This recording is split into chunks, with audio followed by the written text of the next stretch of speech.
Hey, what is up lads? Welcome back to our new review, and today we're gonna review a Guilty Gear Strive.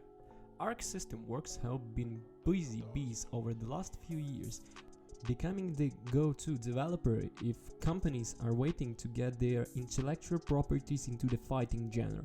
This is while also working on their own fighting games, such as Guilty Gear Strive, the latest entry in Arc long-running anime fighter that started back on the Sony PlayStation in 1998. Guilty Gear has never hit the popularity of fighting games like Street Fighter, Tekken or Mortal Kombat, but it has a fan base that keeps the series alive. The developers wanted to change this and bring more people in, especially after new eyes have seen the developers work in Dragon Ball FighterZ, Persona 4 Aria and Granblue Fantasy Versus. To do this, developers felt something had to change, as Guilty Gear is known to be a complex fighting game, and so the developers had a target, which was to make Guilty Gear Strive more understandable and for the less hardcore fighting players so they would be willing to give it a try. We will not know for a while if they were successful, but it was made this Guilty Gear different from the previous entries, so let's rock and see why. Let us get the story out of the way first. As while these are not most important element of the fighting game, story modes and single modes in general do well to keep the less hardcore fans interested in playing. Story modes in fighters have been improving over the years. The masters of this are NetherRealm Studios with their flashy cutscene-filled stories in the recent Mortal Kombat and Injustice games, blending fun cinematic scenes with the gaming fighting mechanics, seamlessly transferring between them. Guilty Gear Strive has a story mode, but there are no interactions with this, no fights, no quick time events. It is literally watching a show. It is even broken down into around 20-minute chapters, offering around 4 hours of Guilty Gear done in the game's engine. Guilty Gear has done this in the past, but it would often be more like a visual novel with animations between sections of dialogue, delivery with a small facial or body movements. This time it's a completely fully animated. It does feel a bit strange to have to fight, but it seems the developers wanted to get the story told without having to adapt to bring in gaming elements or fit in pointless fights. One thing coming from watching the story is that I do feel that I understood Guilty Gear and its characters better. If you have never played the series before, then some things will feel a bit lost. Thankfully, there is a database where you can read up information or watch the previous games, stories on the Arc System Works YouTube channel. There is a lot of characters and world building done here. The stories is the closing chapter for our hero soul bad guy, and so he and the gear maker are central to the story, along with I Know and a couple of other getting a big share of the screen time. Other characters pop in and out, but those mentioned are the true Fortuners. The plot centers around the gear maker handing himself over to the President of the United States before the start of the G4 summit.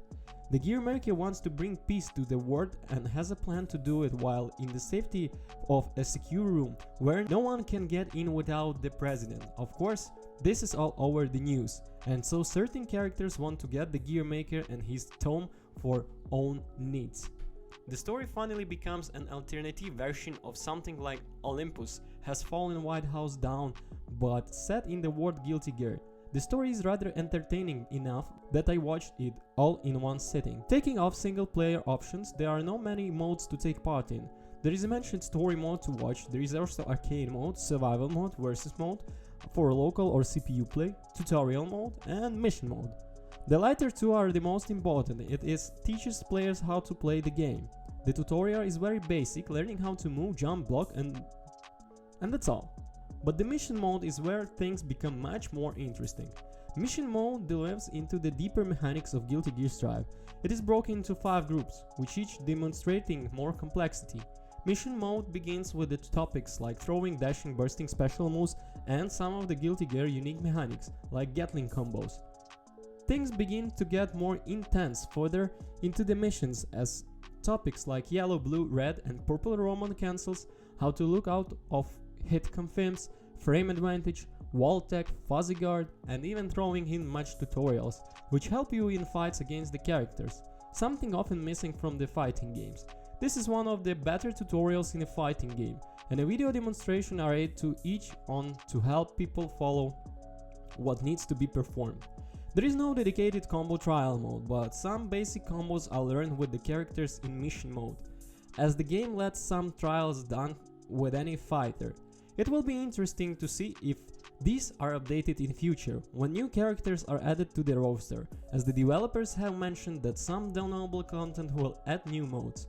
One of those sounds absolutely brilliant, as it allows users to upload combo trials to the internet that people can download. Which means if someone finds a new combo string, this can be shared with the game for the people to attempt it themselves. I cannot wait for this mode. It means I no longer have to scour the internet for the new Giovanna attack, but until then YouTube is my source of cool combos.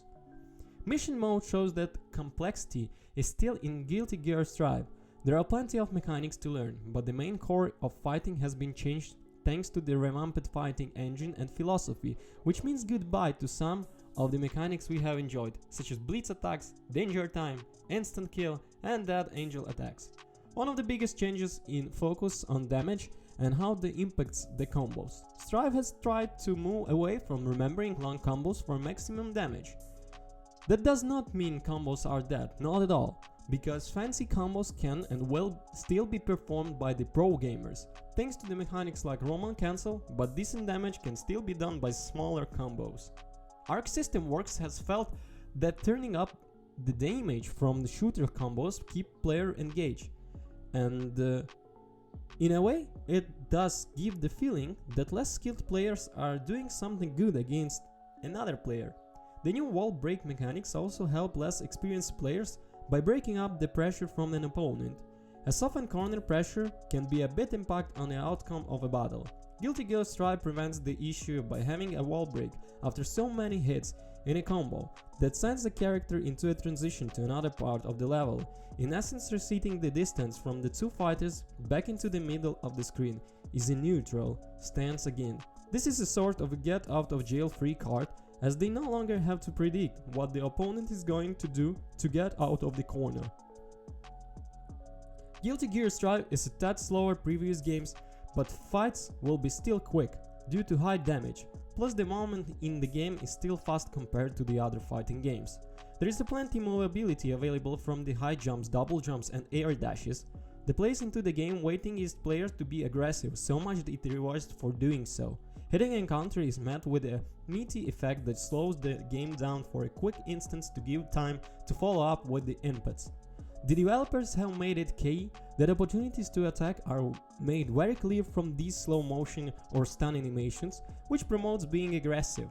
This is rewarded with the tension meter, a bar that is used from Roman cancels and overdrive special movements, thanks to Super Fighter Supers, to build up faster, but if a player defends far too long, then the meter building is reduced. That is not to say defending is frowned upon. It is instead presented as the best defense in offense, as using Roman cancel is not only for the combo extensions, but can be used to slow opponents' recovery from frame animation, and even get out of the block stun. I found a good use for having full tension meter, as missing an overdrive special that allows with whiffling my opponent would have left me with a 50%, which I could use then to Roman cancel out of get to my save before the opponent applied the punishment for my poorly performed overdrive mode. It was mentioned this still has all been done to help the less serious fighting game players, and yeah, it does help it. In that sense because it gives them some essence of being able to deal some more damage to the other players, without constantly getting perfectly every round. I don't think that design has aimed at making the game fun for any level of play. I mean, in the end, a good player is still going to beat a bad player, especially if they dig deep into the Roman cancel system.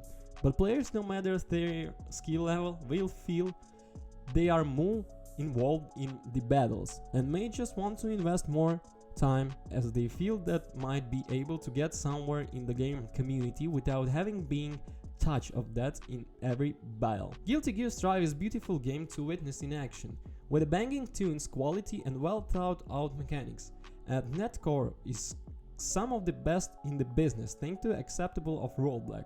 Change can often be time to adapt to, and whenever a serious change in mechanics, it can be met with Neoshige feedback from the hardcore fans, because it's not like something before. In all seriousness, what is Guilty Gear Strive should not be sniffed at all. This is still Guilty Gear. And so, there are still crazy mechanics here to learn that the lab rats will discover and abuse in high level play. The thing is that now the game is easier to understand, which is huge positive, as trying to push too much complexity can become a deterrent to the game. This, in turn, makes Guilty Gear Strive such a bloody blast to play. So many matches have been intense due to the push for aggressive combat. This is some of the most fun I have in fighting games since the rebirth of Killer Instinct. Overall, Guilty Gear Strive is a fantastic entry in the series that should be given short, but anyone who will enjoy fighting games or want to get their fingers on some hyperactive one-on-one action with their friends or the online community. Now I'm jumping back online and I just can't get enough of smell of the game.